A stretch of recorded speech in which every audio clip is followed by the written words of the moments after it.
عمران خان صاحب کی سیاست کا آغاز احساس سے ہوا تھا، جب شوکت خانم کی فنڈنگ کرتے ہوئے انہیں اندازہ ہوا کہ ملک میں عوام کے حالات بہت برے ہیں اور اگر میسیو چینج لانی ہے تو سیاسی طریقے سے ہی ممکن ہے۔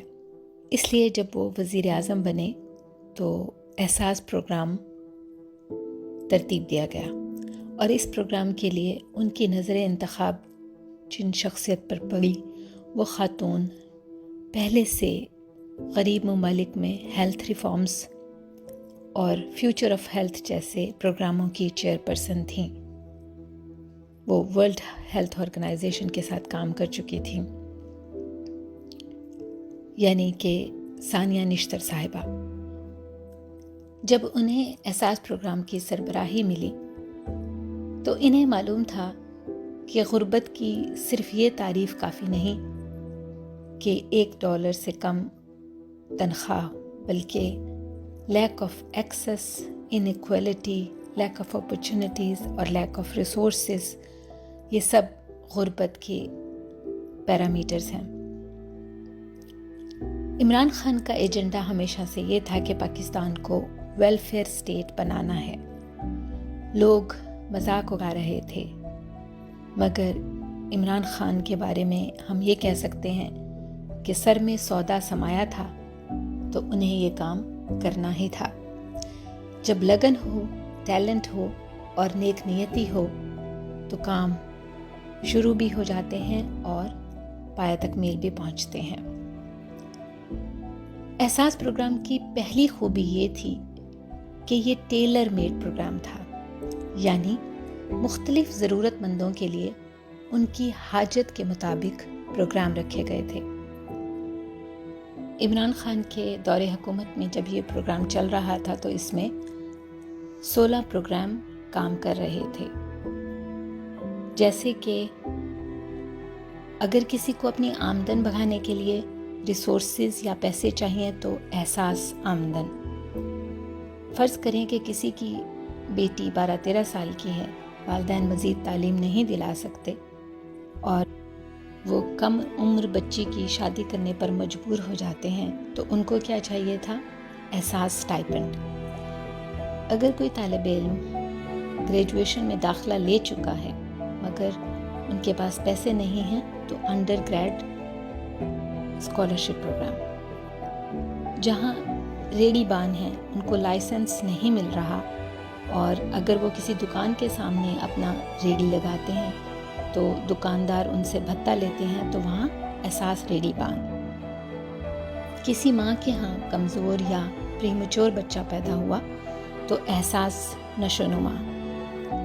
کوئی شخص دہاڑی دار ہے، کسی اور شہر سے مزدوری کرنے آیا ہے، اس کے پاس یہ ریسورسز نہیں ہیں کہ وہ اپنے لیے رہائش کا بندوبست کر سکے تو ان کے لیے شروع کیا گیا احساس پناہ گاہ، احساس لنگر خانے۔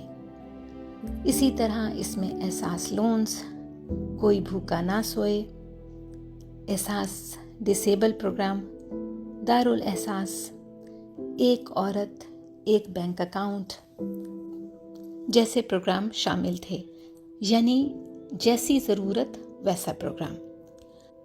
کچھ لوگوں نے یہ پروپیگنڈا کیا کہ احساس تو بسپ کا ایک نیا نام تھا، جو کہ سراسر جھوٹ ہے۔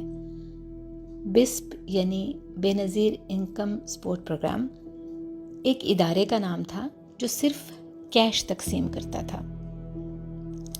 احساس پروگرام کی دوسری خوبی یہ تھی کہ یہ کسی بھی سیاسی اور پارٹی کے عمل دخل سے پاک تھا۔ ڈاکٹر ثانیہ نشتر خود بتاتی ہیں کہ جب کووڈ میں وہ اس پروگرام پہ کام کر رہی تھیں تو چند اسمبلی ممبران کا خیال تھا کہ جیسے روایتی طور پر آفات کی صورت میں اسمبلی ممبران اپنے حلقوں میں کیش تقسیم کرتے ہیں ایسے ہی کیا جائے، مگر انہوں نے اسے مکمل غیر سیاسی رکھا اور اس کے لیے انہیں عمران خان صاحب کی مکمل سپورٹ حاصل تھی۔ انہوں نے کمرشل بینکوں کے ذریعے ڈیجیٹلائز طریقے سے لوگوں کو پیسے دیے تاکہ اس پروگرام کو سیاست چمکانے کے بجائے مکمل طور پر سیاست سے بالا تر ہو کر حقیقی طور پر عوام کے احساس کے جذبے کے تحت چلایا جا سکے۔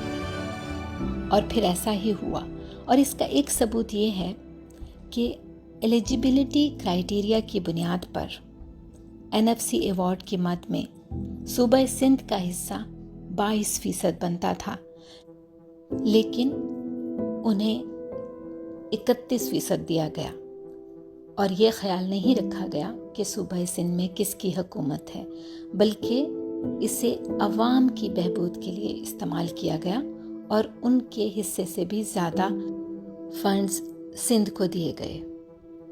ٹیکنالوجی کے استعمال سے عزت اور وقار سے عوام کی مدد کی گئی، اور اس کا یہ فائدہ ہوا کہ حکومت اور عوام میں اعتماد کا رشتہ بحال ہوا۔ ڈاکٹر ثانیہ نشتر کہتی ہیں کہ عوام کو یہ احساس دلایا گیا کہ یہ آپ کے ٹیکس کا پیسہ ہے جو ہم آپ پر خرچ کر رہے ہیں۔ یہ احساس ہے، احسان نہیں۔ احساس پروگرام میں ایک ریولوشنری پروگرام تھا، احساس راشن۔ یہ ایک ٹارگیٹڈ سبسڈی تھی، یعنی جس کا مطلب ہے کہ مخصوص مستحق لوگوں کو سستی اشیاء فراہم کرنا، جس میں آٹا، دال اور پکانے کا تیل شامل ہے۔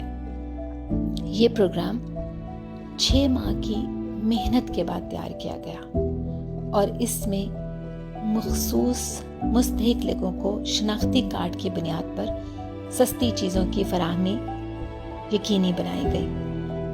پاکستان دنیا کا پہلا ملک تھا جس میں مخصوص مستحق لوگوں کے لیے اس طرح سے سبسڈی رکھی گئی۔ احساس پروگرام کے 50% فنڈز خواتین اور بچیوں کے لیے مختص کیے گئے تھے، اور پلان یہ تھا کہ یہ پروگرام مکمل ہونے پر 98% فنڈز بچیوں اور خواتین کے لیے ہوں گے۔